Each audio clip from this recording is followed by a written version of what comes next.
UAE signed almost 25 FTAs in the last few years. India signed about 14 FTAs, which also kind of signals a lot of bilateral trade, new trade routes actually emerging as a result. How excited are you by the opportunities of connecting the world, of trade, of continents emerging, of new geographies, creating new business avenues, of new trade routes, of new entrepreneurship? How excited are you?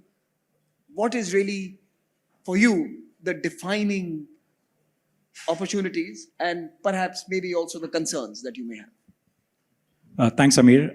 So first of all, 3,000 restrictions were kind of imposed in 2024 alone, right? But at the same time, there were FTAs signed left, right, and center. UAE signed almost 25 FTAs in the last few years. India signed about 14 FTAs, which also kind of signals a lot of bilateral trade, new trade routes actually emerging as a result. We've all heard of friendshoring, nearshoring. We've all heard of manufacturing bases actually getting closer to consumers. We've heard of new suppliers being actually chosen because there's supplier diversification that's actually taking place. Till about 5 years, 6 years back, most companies that I actually spoke to, they used to talk about only one boardroom discussion: how do I reduce my supplier base so that I actually reduce my cost? Because it's much easier to actually have a few suppliers to rely on, invest in them, invest in the relationship, and actually run your business. And now we're talking about supplier diversification. We're talking about new customers being chosen because there are restrictions being imposed. As a result, you're not able to trade with your existing customers as a result. So new trade routes emerging, and that's the exciting part.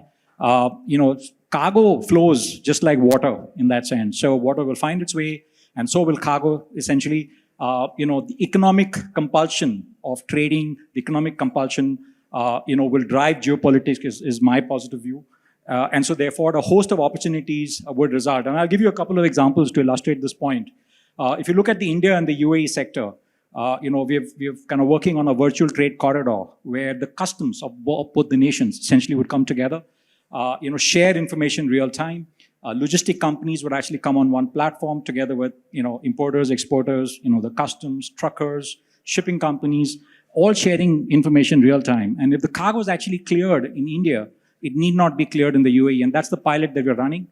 And the other way around, right? If the cargo is cleared in the UAE, it just flows through India to the final destination, and then cleared, almost seamlessly by the importer. And this is just the pilot project. And if you look at the IMEC corridor, the India, Middle East, Europe corridor, and now the US is also wanting to join in. The IMEC corridor, originally in that sense, half the world's GDP, almost 2.2 billion people it'll touch. The virtual trade corridor between India and UAE would essentially be the pilot of sorts. And similarly, we're actually working on a lot more subsets of the IMEC corridor as DP World to operationalize, to commercialize, talking about border protocols, talking about port community systems, logistic community systems, bringing the entire ecosystem literally on the same page so that the cargo actually flows seamlessly through the many nations that the IMEC corridor touches in that sense, and the cargo would flow per se. The other example is Africa, Samir. Africa, a lot of countries are landlocked. Logistics costs can be as much as 40%, 50%, 3-4 times this, the world average.